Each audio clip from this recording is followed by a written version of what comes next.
They're everywhere. We're being swarmed by puffins. What's up, guys? Welcome to the best episode ever. I may be biased though, because I love puffins. So we're on the Isle of May, Scotland right now. I'm leading my workshop. I don't normally vlog on my workshops, but this is like a one-time thing, and I've got permission from all the participants. They are just circling everywhere. They said check the Isle of May blog if you're into puffins, because the researchers here blog them. They said there's like 39,000 up from pairs, up, or 39,000 maybe. There's a lot of puffins here. Hold on. What was I saying? Something about there's a lot of puffins here. There's other stuff too. There was an Arctic tern colony, and it's like right when you get off the boat, and they just had their babies, and the guys were telling you, like, if you're tall, Brittany, camera lady's laughing right now, if you're tall, they will attack you. So I filmed this clip that wasn't as bad as like they made it out to be, luckily, but they'll peck you. But more importantly, for photography, the terns are super close, and you can get really great shots of them. They're very cool. This is amazing. So we're just, rather than just sit here watching me be in awe, we're just gonna walk around. I'm getting some good footage, I'm getting some good photos. I'm gonna go check in on my workshop homies, see how they're doing. If you wanna join me on this workshop next year for early May, links in the description below. There's 3 seats left. Get on it, because this is incredible. All right, enjoy this B-roll, hopefully. I don't know what I'm gonna get, but I think it's gonna be good.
All right, so we're back in the studio. I actually filmed that like 6 weeks ago. It's been a rough 6 weeks since then. I wanted to film the rest of this video out there and give you guys some tips on how I'm doing the birds in flight and all that stuff, especially with the puffins because they're kind of unique. But we'd only had 2.5 hours out there, and it just wasn't enough time between the workshop and trying to get, hiking around.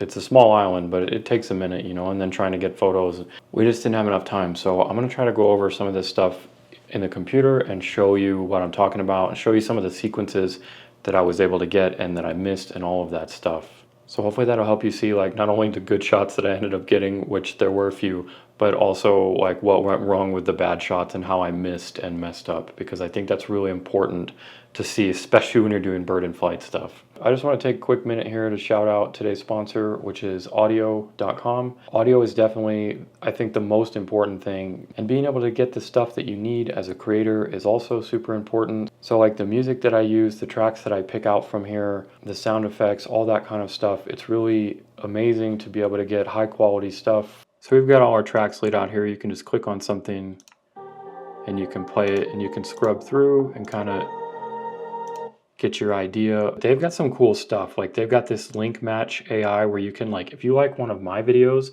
you can like grab it and see like, hey, what did he use in there, and then put that in there and it'll try to find like similar things in its database to that. And I think that's pretty cool. And then another really super helpful thing for me as a creator is the elements bit. And this is really cool because basically they'll break it down into stems for all the different instruments or all the different pieces that are within this song or this piece of music. I think that's really cool. So I'm really stoked on the elements, being able to pull pieces out and just add, and then you combine that with like sound effects and stuff like that that they have on here. It can really boost the production of whatever you're trying to do. All right, so that's audio.com in a short glance. I've been really happy with it, and I think if you do video at all, something like this can be really beneficial to you. So you can check it out in the link down below. So massive thanks to the guys at audio.com. All right, let's jump back into it. All right, so let's take a look at some of these puffin shots. So the first tip that I have is to not shoot too early and to not shoot too late. You can be affected by things by like buffer and memory card size, whatever. So if you're shooting too early or too late, those things are gonna run up and you're just gonna get thousands of these images. So you'll notice that like, we're looking at stuff like this. These are the angles that I'm looking for. It's more or less perpendicular to me. The things that we don't want are it being too far away or it being like a rump shot. So like right here, I'm a little trigger happy because there's a lot of things going on, but none of these shots right here are usable. He's just he's faced the wrong way and he's far away, and if I zoom in, you can't see the eye. You're starting to see more of the feet and the tail and all that stuff. So that's first tip, is just watch your shutter, watch your trigger finger, and don't be spraying and praying too early and too late. All right, another tip, shoot a little wider than you think you need. So for this, I had my 500mm, which is a prime. Shooting with zooms in this kind of scenarios is great because they're zoomy and they're lighter than a big prime. I took my teleconverter off of the prime, and as you can see, like these aren't cropped. This is how close this guy got to me. All right, so another tip is to pre-focus. So if we go back here in this sequence, we can see this sequence starts right here. I watched these guys flying by, and I knew that this is where they were flying by. This is kind of the path they were taking. And so I'm pre-focusing on this area. Now, how I do that is I kind of look down and try to gauge where is the spot on the ground where they're flying right above, and I kind of pre-focus on that. That way, even if there's like a little black blob, even if this isn't in focus, like right here, if you start out with it looking like this, especially, I can't speak for all Canon, I can't speak for all cameras like Sony's and Nikon's and stuff, but I know I can tell you with very high confidence with Canon, with the R5, the R6 Mark II. If you start out with something like this, the camera is going to recognize that as a bird. And if you've got the bird tracking on and you got your focus all set up properly, it will snap to this pretty quick. I mean, so we can look here and say like so we can look right here and say, okay, like this is, 5 shots and I'm shooting at 20 frames per second. So this is like less than a second before bam, it snaps on. Unfortunately, the bird was flying, already past me, so that I was a little late on that. But this is the power of the pre-focus, because if you're getting something that looks like this is going to be recognizable for a lot of newer camera systems if they have a good AF and a good, like the bird tracking and stuff. Pre-focusing is going to help this immensely.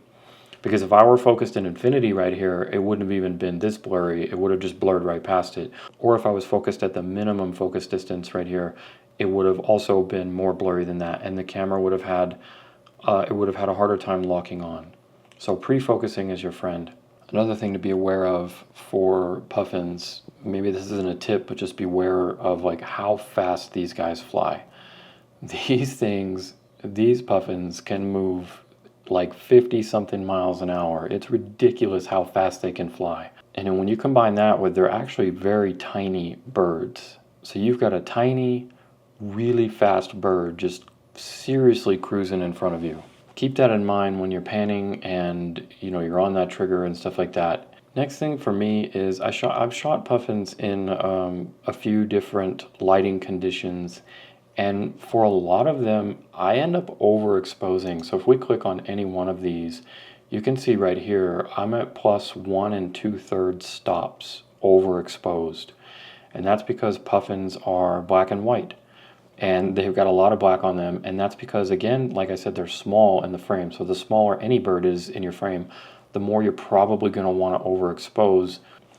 All right, so that's some bird and flight tips there. Let's jump in and edit a couple of these, because the next tips are going to be about editing.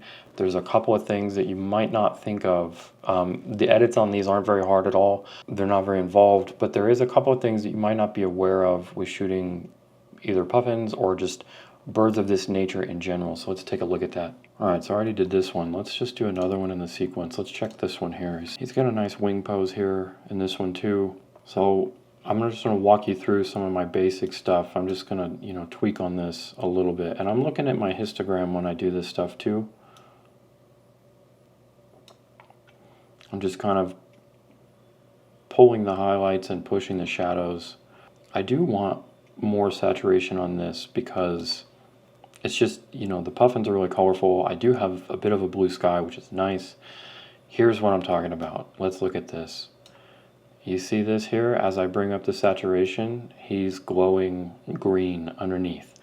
And then also, it's not as apparent right off the bat, but there is a lot of magenta in the blackness of his dark feathers. Neither one of these things are, I don't really want them. Also, that was a little much, so I'm going to bring that back down anyways. But here's some ways that we can fix that. So first, we can just come in here to the color mixer. And the easiest way is, like, I know that there's no other green in this image, so I can start by pulling the greens down. And you can see already that helped a lot. So here it is with them all the way up, and then pulling it back down. So that's helped majorly with the greens. The problem is there's a little bit of yellow in those greens too, and that there's also a little yellow in the beak. So I'm going to leave this here for now, and I'll fix the rest in Photoshop. We've done what we can there. The next thing that I want to do in here that's super important is, because I was pushing and pulling the highlights and all of those things, I was introducing more noise. So even though I only shot this at ISO 800 and it's pretty good, I'm just going to go ahead and use the tools that I have. This AI denoising is the best thing ever, and I will use it a lot. So I mean, you can just see the noise in the blues there and in the blacks, and then let it go. I'm only on like denoising 25 or something like that. I don't need to go overkill with this. But that's enough to really help it out. So there's not really anything else that I want to do here globally or in Camera Raw right now. So I'm just going to go ahead and open this up into Photoshop. The next thing I like to do is kind of get a feel for how I'm going to crop this image. Since he's longer than he is wide, even though he's got his wings down like that, I might start an original ratio crop here.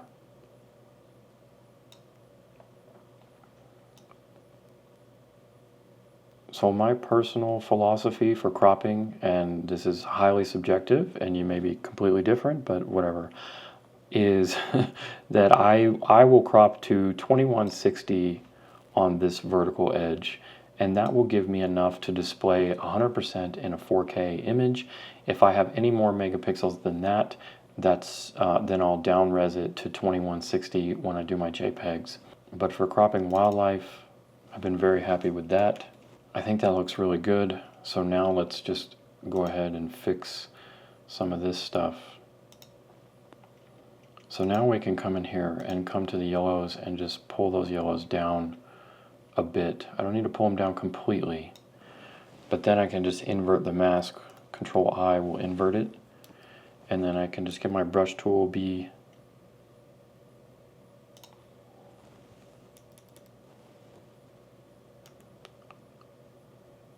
and then just paint where I want that. And it's subtle, but you know, I'm happy with that. The next thing I want to do is sharpen this thing. You know, he's moving, it was quick, and I nailed focus and everything, but I want to just sharpen it up a little bit. So I'm going to make a stamp visible layer, Control Shift Alt E, and that's just going to take all this stuff below it and copy it and put it in this layer. I typically use Luminar. You can use whatever you want to sharpen it. Luminar, this isn't sponsored by Luminar. It's just something that I've used for a really long time. But I'll show you how to do it in Photoshop if you don't have anything else. One of the best ways I think is coming here to Smart Sharpen. So we can work with that, and then we can, you know, control the amount that you want. I usually try to keep the radius smaller, like somewhere around here, and then bring this down with Smart Sharpen so it's not super obvious. So that's just giving me just enough detail to sharpen that. So if you use Topaz or Luminar or Photoshop or whatever, what that's doing is that's a global sharpening. Well, I don't want it to sharpen this whole area. So I'm going to come up here and I'm going to select Subject.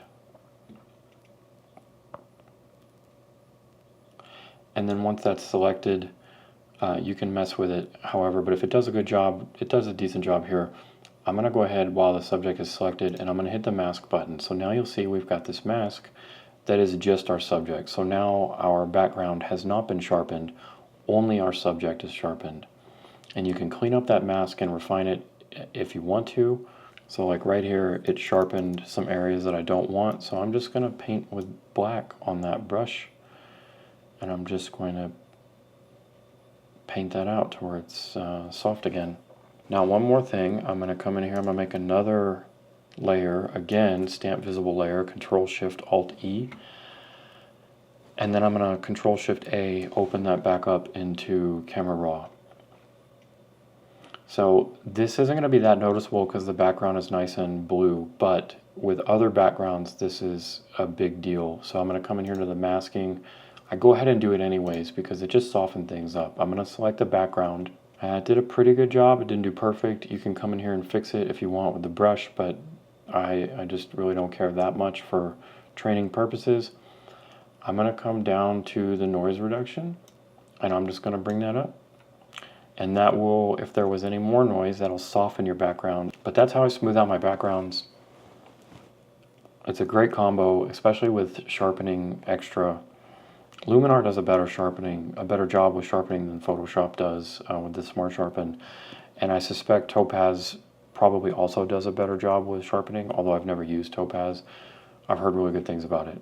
All right, so hopefully those tips help you with, hopefully you get a chance to shoot some puffins in the face because they're amazing. But just, you know, birds in general for birds in flight. All right, well, hopefully you enjoyed that. Camera Lady did a great job, I think, with the B-roll out there with what little we were able to get in the short time, but she really maximized that. So definitely smash the like button for Camera Lady because we really appreciate all the hard work that she does. She's been sick for about 6 weeks now, and we've been struggling, but she's getting better. And hopefully we're going to be out there soon for some more videos. If you like this stuff and you want to see more and you haven't already, definitely subscribe to the channel. Check out the channel memberships. And if you want to join me in Scotland here at the Isle of May next year in May, I've got 2 spots left on my Scotland workshop right now, as of right now. So to stay current on that, you can sign up for the newsletter for workshop updates, and you can just go to the workshop page. Links are down below. This is an all-inclusive retreat-style photography workshop. Puffins, seabirds, gannets, just landscapes, amazing stuff. Everything's taken care of for you while you're there on the workshop. The only thing that's not included is getting to and from Scotland. But transportation, lodging, food, photo instructions, all the works, all covered. So 2 spots left there if you want to join me. Links down below. So I'm going to end it there. Thanks for watching. I'll see you in the next one.